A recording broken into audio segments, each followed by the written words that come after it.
ஒரு வேத வசனத்தை இந்த நாள் தியானத்திற்காக எடுத்துக்கொள்வோம். ரூத்தின் சரித்திர புத்தகம் 2வது அதிகாரத்தை எடுத்துக்கொள்வோம். அதிலே ரூத்தின் சரித்திர புத்தகம் 2வது அதிகாரம், அதிலே 12வது வசனத்தை வாசிக்க நாம் கேட்கலாமா?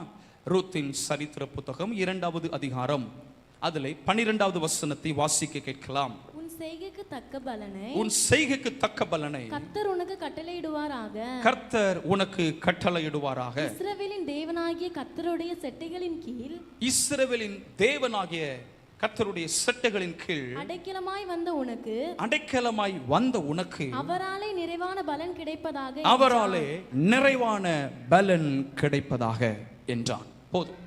இந்த வார்த்தை தான் இன்றைக்கு நாம் தியானிக்க போகிறோம். கவனமாக கவனிங்கள். போவாசின் வயல் நிலத்திலே இந்த ரூத் தற்செயலாய் அவள் வந்தாள். இவளுடைய நிலைமையை நாம் வேதத்திலே நாம் வாசித்து அறிய முடியும்.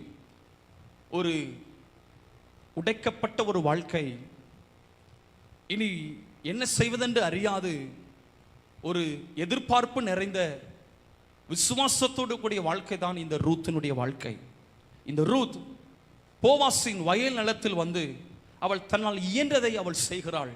தாழ்மையோடு கூட அவள் அங்கிருந்த வேலைக்காரர்கள் அறுக்கிற அந்த நாளிலே அதிலிருந்து அந்த விழுகிற அந்த கதிர்களை பொறுக்கத்தக்கதாக இந்த ரூத் அவள் செயல்படுகிறார். வேறு யாரையும் பார்க்கவில்லை. எனக்கு அந்த கதிர்களை பொறுக்கி என்னுடைய பசியை ஆற்ற வேண்டும் என்று சொல்லி வந்தாள்.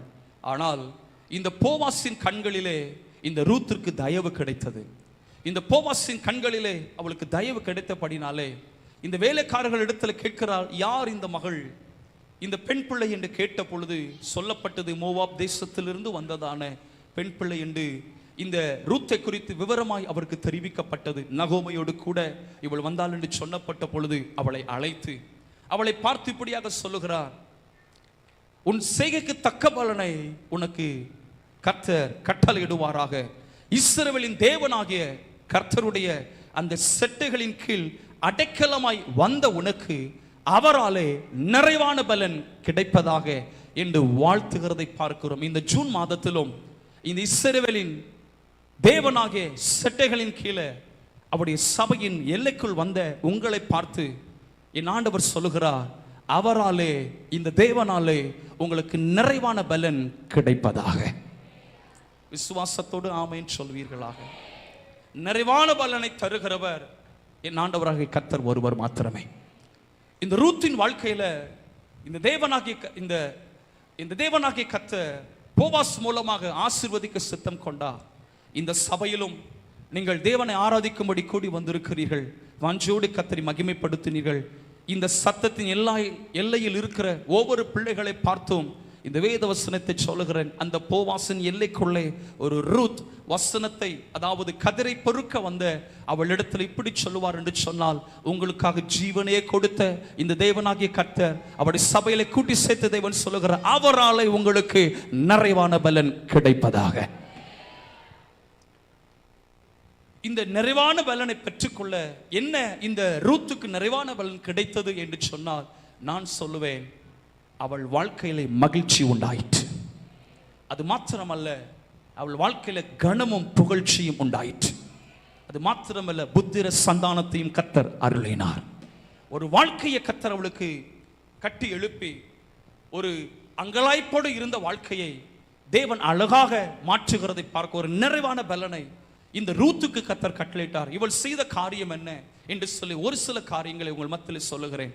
அந்த உன்னதமான ஒரு சட்டைகளுக்கு வந்த அந்த ரூத்திற்கு என்னெல்லாம் கிடைத்தது, நமக்கும் என்ன ஆண்டவர் வைத்திருக்கிறார் என்பதை உங்கள் மத்தியில் சொல்ல விரும்புகிறேன். இந்த ரூத் செய்த காரியம் என்னவென்று சொன்னால் 3 காரியத்தை அவள் செய்கிறாள். நாம் தியானிக்கிற தியானத்தின்படி முதலாவதாக இவள் விடாமல் பற்றி கொண்டாள். இந்த ரூத் நிறைவான பலனை பெற்றுக்கொள்ள காரணம் என்ன? அந்த உன்னதமான தேவனுடைய சட்டைகளின் கீழே வந்த அவள் இந்த கர்த்தராலே நிறைவான பலனை பெற்றுக்கொள்ள காரணம் என்ன? அவள் குடும்ப வாழ்க்கை கட்டி எழுப்பப்படவும், நல்ல பிள்ளைகளை பெற்றெடுத்து சாட்சிய வாழவும், அவளுடைய வாழ்க்கையிலே கீர்த்தியும் புகழ்ச்சியுமா இருக்க காரணம் என்னவென்று சொன்னால், இந்த ஜீவனுள்ள தேவனை விடாது பற்றி கொண்டாள். இரண்டாவது அவள் செய்த காரியம் என்னவென்று சொன்னால், இரண்டாவதாக மோவாப்பை விட்டு திரும்பினாள். பின்பு மோவாப் தேசத்தை அவள் நினைக்கவில்லை. மோவாப்பை விட்டு தேவனுக்கெனராய் தன் ஓட்டத்தை திருப்பினபடினாலே அவராலே நிறைவான பலனை பெற்றுக் கொண்டாள். மூன்றாவதாக நான் சொல்ல முடியும், இந்த ரூத் நிறைவான பலனை அந்த வயல் வழியிலே இந்த போவாசால் பெற்றுக்கொள்ள காரணம் என்ன என்று சொன்னால் இப்படி சொல்ல விரும்புகிறேன். அவள் வயல்வெளிக்கு போனாள். எங்க போனாங்க? சத்தமா சொல்ல, எங்க போனாள்? இந்த 3 காரியங்கள் போதும். முதலாவதாக அவள் விடாது பற்றி கொண்டாள். இரண்டாவதாக மோவாபை விட்டு அவள் திரும்பினாள். மூன்றாவதாக வயல்வெளிக்கு போனாள். இந்த ரூத் இந்த 3 காரியங்களை உத்தம இருதயத்தோடு எவரையும் பாராதபடிக்கு நல்ல தீர்மானம் எடுத்து செய்தபடினாலே இந்த தேவனாகிய கர்த்தரால் நிறைவான பலனை தன் வாழ்க்கையில் பெற்றுக் கொண்டாள். நாமும் இந்த இடத்திலே நாம் கர்த்தரை ஆராதிக்க வருகிறோம். விடாது கர்த்தரை பற்றிக் கொள்ளுங்கள். முதலாவது காரியத்தை உங்களுக்கு நான் நினைக்க சொல்லட்டும். எடுத்துக்கொள்ளுங்கள், ரூத்தின் சரித்திர புத்தகம் 1ஆம் அதிகாரம் 18வது வசனத்தை வாசிக்க கேட்கலாமா? 1ஆம் அதிகாரத்தில் 18வது வசனத்தை வாசிக்க நாம் கேட்கலாம். அவள் தன்னோட கூட வர மன உறுதியா இருக்கிறதை கண்டு அப்புறம் அதை குறித்து அவளோட ஒன்றும் பேசவில்லை. இந்த நகோமி என்கிற இந்த பாத்திரம் ரூத்தை குறித்து அறிந்து கொள்ளுகிறாள். தன்னோடு வர இருக்கிறதுல இவள் மன உறுதியா இருக்கிறார் என்பதை இந்த நகோமி அறிந்து கொண்டாள். ரொம்ப ஸ்ட்ராங்கா இருக்கிறார் இந்த விஷயத்துல, விடாது பற்றி கொள்வதில். இந்த நகோமி வாழ்க்கையை குறித்து பார்க்கும் பொழுது மிகவும் கேள்விக்குறி.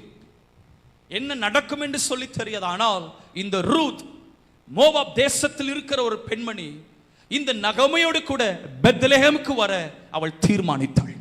விடாது பற்றி கொள்ளும்படிக்காக மன உறுதியா இருந்தாள். ஒன்று சொல்லுகிறேன், விக்கிரகத்தினுடைய பிடியில் இருந்து இந்த தேவனாகிய கர்த்தர் உங்களை ரட்சித்திருக்கிறார். மோவாப் எப்படிப்பட்ட ஒரு இடம் தெரியுமா? விக்கிரகத்தால் நிறைந்த இடம், பாவ அருவருப்புகள் நிறைந்த இடம், தேவனால் அருவருக்கப்பட்ட ஒரு சந்ததி தான் மோவாப். இந்த மோவாப் தேசத்திலிருந்து இந்த ஒரு பெண்மணியை கர்த்தர் தெரிந்து கொண்டு அவளுடைய வயல்வெளிக்கு வந்ததான இந்த ரூத்தினத்தில் சொல்லுகிற நிறைவான பலன் கிடைக்கும் என்று சொல்லுகிற என்று சொன்னால் எந்த அளவுக்கு இந்த கர்த்தரை விடாது பற்றி இருக்க வேண்டும். கவனமாய் கவனிங்கள்.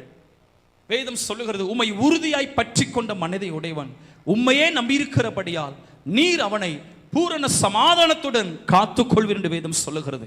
உங்க சூழ்நிலை நடுவில் அநேகர் மனிதரை பற்றி கொள்ளுகிறீர்கள். இல்ல, வேதம் சொல்லுகிறது மனுஷனை நம்புவதை பார்க்கிலும் கர்த்தர் பேரில் பற்றுதலாய் இருப்பதே நலம். உங்கள் குடும்பங்களை கர்த்தர் இணைத்திருக்கிறார். உங்களை கர்த்தர் ஆசீர்வதித்து வருகிறார். உங்களை ரட்சித்து சபைகளை ஆராதிக்க வைக்கிறார். வாரந்தோறும் பிரயாசத்தோடு தேவன் செய்த நன்மைகளை நினைத்து இந்த இடத்தில் கர்த்தரை ஆராதித்துக் கொண்டிருக்கிறீர்கள். உங்களை பார்த்து சொல்லுகிறேன், மனுஷனை நம்புவதை பார்க்கிலும் கர்த்தர் மேல் பற்றுதலாயிருங்கள். கர்த்தரை இறுக பற்றி கொண்டு உங்கள் சூழ்நிலை நடுவில் நீங்கள் தேவனை சார்ந்து வாழுங்கள். நிச்சயமாய் தேவனால் வருகிற நிறைவான பலன் உங்கள் உள்ளங்களை நிரப்ப ஆரம்பிக்கும். ஹல்லேலூயா! சத்தமா சொல்லுமே ஹல்லேலூயா! பரிசுத்த வேதாகமத்தில் பார்க்கும் பொழுது இந்த ரூத் செய்த காரியம் என்ன? முதலாவதாக இந்த ஓர்பாள் என்றதான மூத்த மருமகளை குறித்து பார்க்கிறோம். இந்த நகோமியுடைய மூத்த மருமகள் ஓர்பாள் கண்ணீர் வடிக்கிறாள். இந்த நகோமி சொல்லுகிறாங்க, நீ உன் சொந்த தேசத்திற்கே போய்விடு, நீ இனி வர வேண்டாம், என்னோடு கூட நீ வர வேண்டாம் என்று சொன்ன பொழுது நல்ல ஆலோசனையை போல் அவள் கேட்டுக்கொண்டு அவள் புறப்பட்டு சென்று விட்டாள். ஆனால் இந்த ரூத்தோ, இவள் வேதம் சொல்லுகிறது, வாசிக்க கேட்கலாமா? அதிலே 15ஆம் வசனத்தில் பார்க்கிறோம். அப்பொழுது அவள், இத உன் சகோதரி தங்கள் ஜனத்திடத்திற்கும் தங்கள் தேவர்களிடத்திற்கும் திரும்பி போய்விட்டாலே நீயும் உன் சகோதரியின் பிறகே திரும்பி போ என்று சொல்லி அவளுக்கு அறிவுறுத்தப்படுகிறது. ஆனால் ரூத் சொல்லுகிறாள், 16ஆம் வசனத்தில் பார்க்கிற, நான் உம்மை பின்பற்றாமல் உம்மை விட்டு திரும்பி போவதை குறித்து என்னோட பேச வேண்டாம். நீர் போகும் இடத்திற்கு நானும் வருவேன், நீர் தங்கும் இடத்திலே நானும் தங்குவேன்.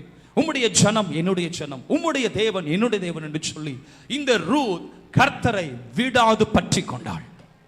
இந்த பெத்லெஹேமுக்கு வருவதற்காக இந்த பெத்லெஹேமின் தேவனாகிய கர்த்தரை விடாது பற்றி கொண்டாள். இந்த உன்னதமானுடைய செட்டைகளின் நிழலுக்குள் வருவதற்காக அவள் விக்கிரகத்தின் ஆராதனை விடவும் ஜீவனுள்ள தேவனை பின்பற்றவும் நல்ல தீர்மானம் எடுத்தாள். இந்த மோவாப் எப்படிப்பட்ட இடம் தெரியுமா? உங்களுக்கு நான் சொல்லட்டும். இந்த மோவாப், நான் ஆரம்பத்தில் சொன்னது போல, தேவனால் அருவருக்கப்பட்ட ஒரு இடம், விக்கிரகத்தின் பிடியிலே விழப்பண்ணுகிற இடம். சாலமோன் ராஜாவை குறித்து வேதத்தில் பார்க்கிறோம். 1 ராஜாக்கள் எடுத்துக்கொள்ளுங்களேன், 11வது அதிகாரத்தை திருப்பிக் கொள்ளுங்கள். 1 ராஜாக்கள் 11வது அதிகாரத்தை எடுத்துக்கொள்ளுங்கள். அதிலே 1ஆம் வசனத்திலே நாம் பார்ப்போம் என்று சொன்னால் வேதம் சொல்லுகிறது, ராஜாவாகிய சாலமோன் பார்வோனின் குமாரத்தியை நேசித்ததும் அல்லாமல் மோவாபியரும் அம்மோனியரும் ஏதோமியரும் சீதோனியரும் ஏத்தியரும் ஆகிய அந்நிய ஜாதியரான அநேக ஸ்திரீகள் மேலும் ஆசை வைத்தான் சொல்லப்பட்டிருக்கு. யார் இந்த சாலமோன்? தாவீதனுடைய மகன், தேவனால் தெரிந்தெடுக்கப்பட்ட இஸ்ரவேலின் ராஜா, கர்த்தரால் விசேஷித்த ஞானத்தை பெற்றுக் கொண்டவன். ஹலோ லிசன், தேவ ஆலயத்தை கட்டி எழுப்பும்படி உன்னத பலத்தினால் நிரப்பப்பட்டவன். அவன் ஜெபிக்கும் பொழுது தேவனாகிய கர்த்தர் ஜெபத்திற்கு பதில் கொடுத்தார். அந்த இஸ்ரவேலிலே இருந்த தேவ ஆலயத்திலே மகிமை முழுவதும் அந்த ஸ்தலத்தை மூடிற்று. அவ்வளவு கனத்திற்கும் புகழுக்கும் காரணமான சாலமோன் நாட்கள் போக போக இந்த மோவாபியருடைய பெண்கள் மேல் ஆசை வைத்தான். இவர்கள் என்ன செய்தார்கள் தெரியுமா? இந்த மோவாபியர்கள் என்ன தெரியுமா செய்தார்கள்? வேதம் சொல்லுகிறது, வேதத்தில் பார்க்கிறோம் 4ஆம் வசனத்தை பாருங்கள். சாலமோன் வயது சென்ற போது அவனுடைய மனைவிகள் அவன் இருதயத்தை அந்நிய தேவர்களை பின்பற்றும்படி சாய பண்ணினார்கள். இவர்கள் செய்த காரியம் என்ன? இந்த மோவாபிய பெண்கள் செய்த காரியம் என்ன? இந்த நல்ல ஆராதிக்கிற ஜீவனுள்ள தேவன் யார் என்பதை அறிந்ததான இந்த சாலமோனை அந்நிய தேவர்களை செவிக்கும்படிக்கு விக்கிரகத்திற்கு பின்னாக இவர்களை சாய பண்ணுகிறான். பாருங்கள், இந்த மோவாபின் தந்திரம் ரொம்ப தந்திரமானது. என்னைக்குமே கர்த்தருடைய பிள்ளைகள் ரொம்ப ஜாக்கிரதையா இருங்க. உங்க திருமண விஷயத்துல, உங்க கணவருடைய குடும்பத்துல, உங்க சொந்த குடும்பங்கள்ல யாரும் உங்களை விக்கிரகத்தின் பக்கமாக சாய விட்டுறாதீங்க. அது என்ன தெரியுமா செய்யும்? இந்த சாலமோனுடைய ராஜ்யபாரத்தை அசைத்து போட்டது. அவனுடைய ராஜ்யபாரம் பகுக்கப்பட்டது. காரணம் என்ன? இந்த மோவாபிய பெண்கள் என்ன செய்தாங்கன்னா, அந்நிய தெய்வத்திற்கு ஆராதனை செய்யும்படிக்காக மேடைகளை அமர்த்துவதற்காக இந்த அதிகாரத்தில் இந்த சாலமோன் ராஜாவை ஏவினார்கள். இந்த சாலமோன் ராஜாவும் அந்நிய தெய்வத்திற்காக தூபம் காட்டுகிறான், மேடைகளை ஏற்படுத்துகிறான். பாருங்கள், ஒரு காலத்தில் தேவ சமூகத்தில் முழங்கால் படியிட்டு ஜெபித்த இந்த சாமுவேல், இந்த சாலமோன் ராஜா, அது மாத்திரமல்ல தேவனிடத்தில் ஞானத்தை பெற்றுக்கொண்ட மனிதன், இவனுடைய வாழ்க்கையிலே இந்த மோவாபினுடைய குறுக்கீடு வந்தபடினாலே இவனுடைய வாழ்க்கை சமாதானம் இல்லாமல் போயிற்று. ஹலோ, ரொம்ப ஜாக்கிரதையா இருக்கணும். உங்களை கர்த்தர் ரட்சித்திருக்கிறாரா? உங்களை சபையில கர்த்தர் கொண்டு வருகிறாரா? நீங்கள் நிறைவான பலனை பெற்றுக் கொள்ளும்படிக்கு உங்களை கர்த்தர் எழுப்புகிறார். ஒரு நாளும் மனுஷன் சொல்றது போல அது என்ன ஒன்று சொல்லுகிறேன், இவர்தான் ஜீவன் உள்ள தேவன், இவர்தான் ரட்சிக்க வல்லமை உள்ளவர், உங்களை பரலோகத்தில் சேர்க்க உண்மை உள்ள தெய்வம் அவர். ஆண்டவர் சொன்னார், நானே வழியும் சத்தியமும் ஜீவனுமாய் இருக்கிறேன், என்னை இல்லாமல் ரட்சகர் வேறு ஒருவர் இல்லை என்று கர்த்தர் சொல்லி இருக்கிறார். ஒரு நாளும் அந்த மாந்திரகத்திற்கோ, அந்த பிள்ளி சுனிய கிரியைகளுக்கோ, அந்த விக்கிரகத்தின் கிரியைகளுக்கோ ஒரு நாளும் அவைகளை நமஸ்கரிக்கவோ அவைகளை செய்விக்கவோ உங்கள் வாழ்க்கையை இடம் கொடாதிருங்கள். இந்த ரூத் என்பவள் என்ன செய்தால்? அப்படிப்பட்ட மோவாபிய பெண்மணி தான். விக்கிரகங்கள் நிறைந்த ஒரு இடம், பல பாரம்பரியங்கள் நிறைந்த ஒரு இடம். இப்படி இருந்த பொழுது இந்த நகோமியினுடைய கஷ்ட காலங்களிலும் இந்த நகோமி சேவிக்கிற தேவனை அறிந்து கொண்டு சொல்லுகிறார், உம்முடைய தேவன் என் தேவன், உம்முடைய ஜனம் என் ஜனம், நீ போகிற இடத்துல நானும் போவேன் என்று சொல்லி, நீ தங்குற இடத்துல நானும் தங்குவேன் என்று சொல்லி இந்த ரூத் இந்த நகோமியை விடாது பற்றி கொண்டால் இந்த காரியம் இந்த போவாசுக்கு தெரிவிக்கப்பட்டது. அப்பொழுது அவள் சொல்லுகிறார், அவள் ஸ்தலத்திலே அந்த போவானுடைய வயல்வெளியில வந்ததான இந்த ரூத்தை பார்த்து சொல்லுகிறார், இந்த தேவனாகிய கர்த்தருடைய செட்டைகளில் கீழ் வந்த உனக்கு அவராலே நிறைவான பலன் உண்டாவதாக. ஹல்லேலூயா சொல்லுவோமே, ஹல்லேலூயா. ஒன்று சொல்லுகிறேன், கர்த்தரை பற்றி கொள்ளும் பொழுது நிச்சயமாய் உங்க வாழ்க்கையில சமாதானம் கிடைக்கும். ஆமென். வரமாட்டுக்க ஆண்டவரை பார்த்து ஒரு தீர்மானம் எடுத்துருங்க, ஆண்டவரை என்ன வந்தாலும் நான் பின் வாங்க மாட்டேன், இனி விட்டு வந்த பாவத்தை நான் இனி தொடர மாட்டேன், ஆண்டவரே விட்டு வந்த அந்த அவமான துர்க்கிரியைகளை நான் திரும்பி பார்க்க மாட்டேன் என்று சொல்லி நீங்கள் கர்த்தரிடத்தில் தீர்மானத்தோடு நீங்கள் செயல்பட என்று சொன்னால் இந்த வயல் நிலத்தில் இந்த ஜீவனுள்ள கர்த்தர் உங்களை நிறைவான பலனை கொடுத்து ஆசீர்வதிக்க கர்த்தர் வல்லவராய் இருக்கிறார். அவள் விடாது பற்றி கொண்டாள். ஒன்னு சொல்லுகிறேன், உலகம் பல ஆசையை காட்டும். ஒரு சாத்தான் இயேசுவினிடத்துல வந்து சொல்கிறான், இதெல்லாம் என்னுடையது. This all things what you see, that's mine, என்னுடையது. நீ மாத்த நான் சொல்றபடி கேட்டா எப்படி நடக்குது, இதெல்லாம் உனக்கு தான் மாறிடும். எவ்வளவு அழகா தந்திரமான வார்த்தைகளை சொன்னான் தெரியுமா? என்னைக்குமே ஆண்டவர் திடீரென உயர்த்துகிறவர் அல்ல. கவனமா இருக்கணும். ஒரு ஊழியமானாலும் சரி, ஒரு வேலையானாலும் சரி, ஆண்டவர் படிப்படியாக தான் கர்த்தர் எழும்ப பண்ணுவார். எதற்கு தெரியுமா? நாம் இன்னும் காலுண்டி நிற்பதற்காக. ஹல்லேலூயா. உங்க குடும்ப வாழ்க்கையை கர்த்தர் படிப்படியாக தான் கர்த்தர் உயர்த்தணும். அப்படி வாஞ்சிங்க. உங்க வேலை காரியங்களை கர்த்தர் தான் தொடங்கி இருக்கிறார். உங்க குடும்ப வாழ்க்கையை கர்த்தர் தான் ஏற்படுத்தி இருக்கிறார். பிள்ளைகளை கர்த்தர் தான் தந்திருக்கிறார். அவங்க வாழ்க்கையை கர்த்தர் உயர்த்த சித்தம் கொண்டா அவர் நடத்துவார். ஆமென். வர மாட்டுங்க, சத்தமா சொல்லுமே ஆமென். எத்தனை விசுவாசிக்கிற கர்த்தர் நடத்துவார், கர்த்தர் நடத்துவார். வலது கரத்தை உயர்த்தி அல்லேலூயா சொல்லலாமா? சொல்லுமே ஹல்லேலூயா. அற்பமான ஆரம்பத்தை யார் அசட்டை பண்ணக்கூடும்? தேவனே அந்த அற்பமான ஆரம்பத்தை கர்த்தர் தொடங்க வைக்கிறார் என்று சொன்னால் அவங்க முடிவையும் மகிமையை மாற்ற கர்த்தர் வல்லவராக இருக்கிறார். ஆனால் நாம என்ன செய்யணும்? இந்த ரூத்தை போல விடாது பற்றி கொள்ளணும். சொன்ன நீங்க போகிற இடத்துல நானும் போவேன். அவள் எடுத்த தீர்மானம் அவளுக்கு முன்பாக நல்ல ஒரு எக்ஸாம்பிளே இல்லைங்க. இந்த மூத்தவன் என்ன தெரியுமா பண்றான்? அழுதுட்டு ரெண்டு பேரும் அப்படியே சேர்ந்து வரும் பொழுது நல்ல முத்தம் விட்டுட்டு அப்படியே போயிட்டாங்க. இவளுக்கு என்ன செய்யணும்? ஒத்தையில் இருப்பேன், எப்படி செய்வேன், தண்ணி மேல என்ன செய்வேன் என்ன பல கேள்வியோடு கூட சொல்லுகிற, உம்முடைய தேவன் என்னுடைய தேவன், நீ என்ன குறித்து நீங்க ரொம்ப தவற பேச வேண்டாம், நீங்க என்ன போனாலும் நான் அங்கதான் வருவேன் என்று சொல்லி விடாது பற்றி கொண்டா பாருங்க. இதை கர்த்தர் பார்த்தார். இவள் வாழ்க்கையில கனத்தையும் மகிமையும் கொடுப்பதற்காக, இவள் சந்ததியை கட்டி எழுப்புவதற்காக, இவள் சந்ததியில இயேசு கிறிஸ்து வெளிப்படும்படிக்காக கர்த்தர் தீர்மானித்தார். ஹல்லேலூயா. நீங்க எடுக்கிற நல்ல தீர்மானங்கள் விடாது பற்றி கொள்ளும்படிக்காக எடுக்கிற தீர்மானங்களை கர்த்தர் கனப்படுத்துவார். ஒரு தானியேல் எடுத்த நல்ல தீர்மானம் அவன் அரண்மனையிலே ஜெயமாய் வாழ வைத்தது. ஹல்லேலூயா. சிலர் கேட்டீங்கன்னா தீர்மானங்களை தோற்று போயிடுறீங்க. உலகத்தை பார்த்து பார்த்து அது ரொம்ப உங்களை இழுக்குது. சில அருவருப்புகளும் அது உங்களுக்கு தெரியுது, தவறுதான் தெரியுது, ஆனாலும் அது இழுக்குது. யார்கிட்ட கர்த்தர் பேசுறான்னு தெரியல. ஆண்டவர் சொல்லுகிறார், இந்த நாட்களிலே நீ அதை விட்டு மனம் திரும்பி நீ கர்த்தரை விடாது பற்றி கொள்ளும்படிக்கு ஆதியில் இருந்து அன்பிலே எழும்புவாயானால் நிறைவான பலனை பெற்றுக் கொள்ளும்படி இந்த நாளிலே கர்த்தர் உயிர்ப்பிப்பார். ஆமீன். வர மாட்டுக்கே சத்தமா சொல்லுமை ஆமென். இரண்டாவதாக நாம் பார்க்கிறோம், வேதம் சொல்லுகிறது 1ஆம் அதிகாரத்தில் 22 வசனத்தை பாருங்கள். 1ஆம் அதிகாரம் 22 வசனத்தில் பார்க்கிறோம், இப்படி நகோமி மோவாபிய ஸ்திரியான தன் மருமகள் ரூத்தோடு கூட மோவாப் தேசத்திலிருந்து திரும்பி வந்தாள். He turned back from Moab. அவள் திரும்பி மோவாப்பிலிருந்து வந்து பெத்லெஹேமுக்கு வந்தாள். பெத்லெஹேம் என்றால் அப்பத்தின் வீடு. இந்த அப்பத்தின் வீட்டிற்கு வந்த பின்பதாக திரும்பி இவள் மோவாபுக்கு சென்றதாக சரித்திரம் இல்லை. ஒன்று சொல்லுகிறேன், உங்களை கர்த்தர் அடிமைத்தனத்திலிருந்து, அந்த விக்கிரகத்தின் பிடியிலிருந்து, பாரம்பரிய கட்டுகளிலிருந்து, தேவன் அருவருக்கிற சில ஸ்தலங்களிலிருந்து உங்களை எடுத்து கொண்டு வந்து இந்த ஸ்தலத்தில் கர்த்தர் வைத்திருக்கிறார் என்று சொன்னால் திரும்ப மோவாப்பை நினையாதிருங்கள், திரும்ப மோவாப்பை எட்டி பார்க்காதிருங்கள். ஆனால் ஒரு மனுஷி எட்டி பார்த்தால், திரும்பி பார்த்தால் நடந்தது என்ன? உப்பு தூணாய் மாறினாள். ஆண்டவர் சொன்னார், பின்னிட்டு பாராதே, சமபூமியில் நில்லாதே என்று சொல்லி சொன்னார். பாருங்கள், ஆனால் இந்த லோத்தினுடைய மனைவிக்கு பின்னிட்டு பார்க்க வாஞ்சை, ஐயோ அது எப்படி நடக்குமோ, எப்படி இருக்குதுன்னு சொல்லி பார்ப்பதற்காக திரும்ப சென்றார். திரும்பி பார்த்தால் உப்பு துணை மாறினால் குடும்பம் வித்தியாசமாய் போய்விட்டது. அவள் எதிர்காலம் கேள்விக்குறியாயிற்றது.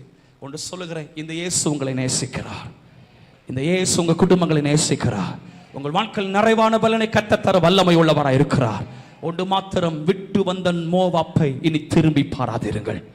அவங்க சொல்லுகிற வார்த்தைக்கு செவிசாய்க்க வேண்டாம். உத்தம இருதயத்தோடு நீங்கள் கர்த்தரை பின்பற்றினவர்களாக, இனி வைத்த காலனை திரும்ப வைக்க மாட்டேன், ஆவிக்குரிய ஜீவிதத்தில் வளருவேன், அவர் விரும்புகிற பரிசுத்த பாதையில் நடப்பேன், நீதியின் பாதைகள் நடப்பேன் என்று சொல்லி நீங்கள் தீர்மானத்தோடு இருப்பீர்கள் என்று சொன்னால் விசுவாசிக்கிற அந்த உன்னதமான தேவனுடைய சட்டங்களுக்கு வந்த உங்களுக்கு நிறைவான பலன் கிடைக்கும். ஹல்லேலூயா. சத்தமா சொல்லுமே ஹல்லேலூயா. There are a lot of things in outside that's giving you many options. உங்களுக்கு நிறைய ஆப்ஷன் கொடுக்குது. இதை செய்யலாம், அதை செய்யுங்க, இதை செய்யுங்க. கர்த்தர் சமூகத்தில் காத்திருந்து நீங்கள் மோவாப்பை, அந்த அடிமைத்தனங்களை, பாவக்கிரியைகளை பாராதபடிக்கு நீங்கள் காத்திருந்து ஜெபித்துக் கொண்டிருங்கள். கர்த்தர் வழிகளை திறக்க இந்த இவன் உண்மையுள்ளவராய் இருக்கிறார். மூன்றாவதாக நான் சொல்லி முடிக்கட்டும். முதல்ல சொன்னேன், அவள் உறுதியாய் பற்றி கொண்டாள். இரண்டாவதாக மோவாப்பை விட்டு திரும்பினாள். மோவாவை விட்டு திரும்புறதுனால நடந்தது என்ன தெரியுமா? ஒரு வயல் நிலம் அவளுக்காக ஆயத்தமாக்கப்பட்டிருந்தது. ஹல்லேலூயா. சில காரியங்களை விட்டு நம்ம திரும்பினா தான் தேவன் நடத்துகிற வழியை நம்ம அறிய முடியும். நான் சொல்லி திணறு புரிகிறது. சில விஷயங்களில் ஆண்டவர் விரும்பாத காரியங்களை விட்டு நம்ம திரும்பினாதான் ஓ இப்படி இருக்குதான்னு சொல்லி நம்ம அறிந்து கொள்ள முடியும். ஆமீன். வர மாட்டுக்கே சத்தமா சொல்லுங்க ஆமென். ஆண்டவர் இந்த ஸ்தலத்தில் யாற்றையோ கர்த்தர் பேசுகிறார். சில ஆண்டவர் அருவருக்கிற, ஆண்டவருக்கு பிரியமில்லாத சில மனுஷர்களை விட்டு நீ விலகுன்னு கர்த்தர் சொல்லுகிறார்.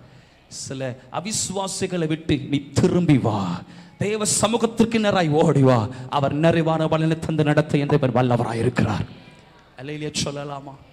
சத்தமா சொல்லுமே ஹல்லேலூயா. மூன்றாவதாக பார்க்கிறோம், இந்த வயல்வெளிக்கு போனால் என்று சொல்லப்பட்டிருக்க 2ஆம் அதிகாரம் 2ஆம் வசனத்தை பாருங்கள். 2வது அதிகாரம் 2ஆம் வசனத்தை பாருங்கள். வேதம் சொல்லுகிறது, மோவாபிய ஸ்திரீயான ரூத் என்பவள் நகோமியை பார்த்து, நான் வயல்வெளிக்கு போய் யாருடைய கண்களில் எனக்கு தயவு கிடைக்குமோ அவர் பிறகே அவருடைய கதிர்களை பருக்கிக் கொண்டு வருகிறேன் என்றார். வருகிறேன் என்றால் பாருங்கள், இந்த வயல்வெளிக்கு வந்த பொழுது என்ன நடந்துச்சுன்னு கேட்டா, அநேக சத்தங்கள் நடுவில் இந்த போவாசின் சத்தம் இவளுக்கு பலனாக ஆறுதலாய் காணப்பட்டது. ஹல்லேலூயா. நான் சொல்ற வார்த்தை புரியுதா உங்களுக்கு? அநேக சத்தங்கள் இருந்தாலும் அது நடுவில் இவள் யார் என்று பலர் கேள்விக்குறி இருந்தாலும் அந்த சத்தங்கள் நடுவில் இந்த போவாசனுடைய அந்த சத்தமும் அவருடைய பிரசன்னமும் இவளுக்கு ஆறுதலாய் பலனாய் இருந்தது. வயல் வழியில தேவ சபைக்கு வரும் பொழுது நான் சொல்லுவேன், இந்த மணவாளனுடைய இந்த இரட்சகருடைய சத்தம் உனக்கு பலனாக இருக்கும். ஹல்லேலூயா சொல்லுமே ஹல்லேலூயா. விசுவாசிக்கிறேன் இந்த நாள்ல கர்த்தர் உங்களோடு பேசி கொண்டிருக்கிறார். இந்த சத்தமானது இந்த வாரம் முழுதும் உங்களுக்கு பலனாக இருக்கும். ஆமீன். வர மாட்டுக்கே சத்தமா சொல்லுமே ஆமென். நான் விசுவாசிக்கிறேன், நீங்கள் வயல்வெளியிலே கர்த்தர் சமூகத்துக்கு நேராய் உங்கள் இருதயத்தை திருப்புங்கள் என்று சொன்னால், இந்த ரூத் செய்த காரியம் என்ன? வயல் நிலத்திற்கு சென்றாள். அந்த கஷ்டத்தினுள்ள சும்மா இருக்கல, தேவ சன்னிதானத்தில் போய் என்ன பண்றானா, அந்த கதிர்களை பொறுக்கினாள். என்ன பொறுக்கினாள் சொல்லுங்க, சத்தமா சொல்லு. என்ன பொறுக்கிறா? அந்த கதிர்களை பொறுக்கிறா. அவர்கிட்ட யாரும் ஆலோசனை கொடுக்கல, நீ போ அது செய்யணும், ஒண்ணுமே சொல்லல. கர்த்தரை பின்பற்றவங்களால சும்மா இருக்க முடியாது. மோவாபை விட்டு திரும்பி வந்தவங்களால சும்மா இருக்க முடியும்னா கர்த்தரை ஆராதிக்கணும், அவரை தேடணும், அவருடைய சத்தத்தை கேட்கணும். என்ற வாஞ்ச என்ன வேலை இருந்தாலும் மாற்றி வச்சுட்டு கர்த்தர் சமூகத்தில் அப்படி வார்த்தை கேட்க வருவாங்க. ஹல்லேலூயா சொல்லுவோமே ஹல்லேலூயா. இத்தனை பேர் கர்த்தரை ஆராதித்து கொண்டிருக்கிறீங்க. நான் விசுவாசிக்கிறேன், இந்த அவருடைய எல்லைகளுக்குள்ள கர்த்தருடைய சத்தம் உங்களை பலப்படுத்துவதாக, கர்த்தருடைய சத்தம் உங்களை உருவாக்குவதாக. காதேஸ் வனாந்தரத்தை அதிசயிக்கிற சத்தம் உங்கள் வாழ்க்கையிலே கிரியைகளை நடப்பிப்பதாக. ஆம், இந்த 3 காரியங்களை இந்த ரூத் செய்தபடினால அவள் நல்ல தீர்மானங்களை எடுத்து விடாது பற்றி கொண்டு மோவாபை விட்டு திரும்பி கர்த்தருக்கு ஸ்தோத்திரம் பெத்லெகேமுக்கு நேராக தன் வெளிகளை ஆயத்தப்படுத்தி வயல்வெளிக்கு சென்றார். அங்கே இந்த போவாஸ் என்பவன் சொல்லுகிறார், இந்த இஸ்ரவேலின் தேவனாகிய செட்டைகளில் வந்த உனக்கு அவராலே நிறைவான பலன் கிடைப்பதாக. ஹல்லேலூயா. பக்கத்தில் இருக்கிறவங்களை பார்த்து கரம் பிடிச்சி கொஞ்சம் கை குலுக்கி கொஞ்சம் நேரம் ஆனாலும் இஸ்ரவேலின் தேவனாகிய செட்டைகளின் நிழலில் வந்த உங்களுக்கு, நல்ல கொஞ்சம் கை அசை சொல்லுங்க, வந்த உங்களுக்கு அவராலே நிறைவான பலன் கிடைப்பதாக. நல்ல கரங்களை தட்டி கர்த்தருக்கு நன்றி செலுத்தலாமா? நல்ல கரங்களை தட்டி கர்த்தருக்கு நன்றி செலுத்தலாமா? உங்க ஜெபம் கேட்கப்படட்டும். உங்க தடைகளை கர்த்தர் மாற்ற முன் செல்லட்டும். கர்த்தரை பின்பற்ற ஒரு நாள் நீங்க குறைவுபட மாட்டீங்க. கர்த்தரை சார்ந்து கொள்ள ஒரு நாளும் குறைவுபட்டு போவதில்லை. இந்த உன்னதமானவருடைய நிழல்ல வந்தா என்ன தெரியுமா கிடைக்கும்? அந்த ஒரு 3 காரியத்தை மாத்திர சொல்லிடுறேன். வசனத்தை வேணா எழுதி வைத்துக் கொள்ளுங்க. இந்த உன்னதமான நிழல்ல, அந்த செட்டைகள் நிழல்ல வரும் பொழுது என்ன உண்டு? 36ஆம் சங்கீதம் 7ஆம் வசனத்துல பார்க்கிறோம், கிருபை உண்டு. என்ன உண்டு சொல்லுங்க, சத்தமா சொல்லுங்க, என்ன உண்டு? 36ஆம் சங்கீதம் 7ஆம் வசனத்துல பார்க்கிறோம், அந்த மனுப்புத்தர்கள் உம்முடைய செட்டைகளிலே வந்து அடைகிறார்கள், உம்முடைய கிருபை என்று சொல்லி பார்க்கிறோம். அந்த கிருபை கிடைக்கிறதாம் யாருக்கு? அப்படி செட்டைகளிலே வருவதற்கு. இந்த சபை தேவனால் எழுப்பப்பட்ட கிருபையின் நிழல். இந்த நிழலுக்குள்ள வருகிறவர்களுக்கு தேவன் தம்முடைய கிருபையை கொடுக்கிறார். அந்த கிருபை அவர்களை பலப்படுத்துகிறது. இந்த ஆராதனை நேரத்தில் வொர்ஷிப் டீமோட நான் பேசி கொண்டிருந்தேன். அப்போ ஒரு பாட்டு எடுத்துட்டு அப்படியே ப்ரைஸ் பண்ணி போயிட்டு இருக்கும்போது பிரதர் சொன்னாங்க, பாஸ்டர் என்ன பாட்டு எடுக்கலாம் இருக்கும் பொழுது ஒரு பாட்டை சும்மா தொடங்கணும். அப்போ ஆவியானவர் கிருபையை குறித்து ஞாபகப்படுத்தினார். அப்போ கிருபை சார்ந்த பாடல்கள் எடுக்கலான்னு சொல்லி என்னென்ன பாட்டுன்னு தெரியலனா பழைய பாடலாக இருக்கக்கூடாது, ஆண்டவரை ஏதாவது பாட்டு படிக்கணும்னு சொல்லி இருந்த பொழுது ஆண்டவரை அழகாக ஒவ்வொரு பாடல் ஞாபகப்படுத்துகிற ஆராதனையில் அநேகர் மேலே கிருபையை கத்தர் ஊற்றினார். அநேகர்களுக்கு கிருபையை கத்தர் ஊற்றினார். நான் விசுவாசிக்கிறேன், அவர் உங்களுக்கு முன்னே செல்லுகிறார். இந்த கிருபை உங்களை பலப்படுத்தும். அவரோடு கூட நடப்பதற்கும் அவர் கொடுக்கிற நன்மைகளை பெற்றுக்கொண்டு சாட்சியை வாழ்வதற்கும் இந்த கிருபை உங்களை உருவாக்குவதாக. ஹல்லேலூயா சொல்லுவோமே, ஹல்லேலூயா. எஸ், கடைசியாக சொல்லி முடிக்கட்டும். இந்த உன்னதமானவருடைய அந்த சட்டங்கள் நிலை, இஸ்ரவேல் தேவனாக சட்டங்கள் என்ன உண்டு? கிருபை உண்டு. எல்லாரும் சொல்லுங்க, என்ன உண்டு? கிருபை உண்டு. எத்தனை பேருக்கு கிருபை வேணும்? எத்தனை பேருக்கு கிருபை வேணும்? இந்த ஆலயத்தில் கர்த்தர் இருக்கிறார். அவர் கிருபை கொடுக்கிறார். அந்த பாவத்திலிருந்து வெளியே வரவும், உங்கள் ஆத்துமாவை உயிரோட காக்கவும், உங்கள் ஆத்துமாவை எல்லா கட்டுகளிலிருந்து விடுவிக்கவும் கர்த்தர் கிருபை உள்ளவராய் இருக்கிறார். ஹல்லேலூயா சொல்வோமே, ஹல்லேலூயா. இரண்டாவதாக கர்த்தர் என்ன செய்கிறார்? அந்த சட்டைகள் நிலையில 57ஆம் சங்கீதம் 1ஆம் வசனத்தில் பார்க்குற, விக்கினங்கள் கடந்து போக மட்டும் அப்படி செட்டைகள் நிலையில வந்தடைகிறேன் சொன்னது போல, ரெண்டாவது அப்படி செட்டைகள் நிலையில் என்ன கிடைக்குன்னா பாதுகாப்பு உண்டு. That's a protection from the Almighty God. அவருடைய அந்த சர்வ வல்லவ தேவனாகிய அந்த கர்த்தருடைய நிழல்ல வரும் பொழுது நமக்கு பாதுகாப்பு உண்டு. எத்தனை பேர் கர்த்தருடைய பாதுகாப்பு வேணும்னு விரும்புகிறீங்க? எத்தனை பேர் கர்த்தரை பாதுகாக்கணும்னு விரும்புகிறீங்க? நான் விசுவாசிக்கிறேன், உங்களுடைய பிரயாணங்களில் இந்த வாரங்களில் கர்த்தருடைய பாதுகாவல் இருப்பதாக. அவருடைய கிருபையும் அவருடைய பாதுகாவலும் இந்த ஸ்தலத்திலிருந்து உங்களுக்கு கிடைப்பதாக. ஆமென் சொல்லுமே, ஆமென். கொஞ்சம் பக்கத்தில் இருக்கிறவங்களை பிடிச்சு சொல்லுங்க பாப்பமே, செட்டைகளின் நிழலில் அவருடைய கிருபை, செட்டைகளின் நிழலில் அவருடைய பாதுகாப்பு கிடைப்பதாக. அல்ல கரங்களை தட்டி கர்த்தருக்கு நன்றி சொல்லலாமா? தேவனுடைய விசேஷித்த பாதுகாவல் உங்கள் சிரசில் இருப்பதாக. Thank you Father, thank you Jesus. மூன்றாவது நான் சொல்லி முடிக்கட்டும். 63ஆம் சங்கீதம் 7ஆம் வசனத்தில் பார்க்கிறோம், நீர் எனக்கு துணையா இருந்ததினால் உமது செட்டைகள் நிழலிலே களி கூறுகிறேன் என்று 63ஆம் சங்கீதம் 7ஆம் வசனத்தில் பார்க்கிறோம். நீர் எனக்கு துணையா இருந்ததினால் உமது செட்டைகளின் நிழலிலே களி கூறுகிறேன் என்று சொல்லி, அப்போ என்ன நமக்கு அப்படி சட்டங்களில் வரும்பொழுது என்னன்னா, இந்த கர்த்தரே நமக்கு துணை செய்கிறார். எத்தனை பேர் அதை வாஞ்சிக்கிறீங்க? எனக்கு துணையா கர்த்தர் இருக்கணும், என் கூட கர்த்தர் இருக்கணும். ஹல்லேலூயா சொல்லுங்க, ஹல்லேலூயா. அப்போ இந்த வாரங்களை நான் விசுவாசிக்கிறேன், நீங்க போகும் பொழுது அவர் உங்களுக்கு துணையா இருப்பார். இந்த சட்டைகளில் வந்த உங்க வாழ்க்கையில உங்களை பாதுகாக்கும்படி கர்த்தர் முன் செல்லுவார். இந்த சட்டைகளில் வந்த உங்கள் வாழ்க்கையில கிருபை தரும்படி அவர் முன்னே செல்லுவாராக.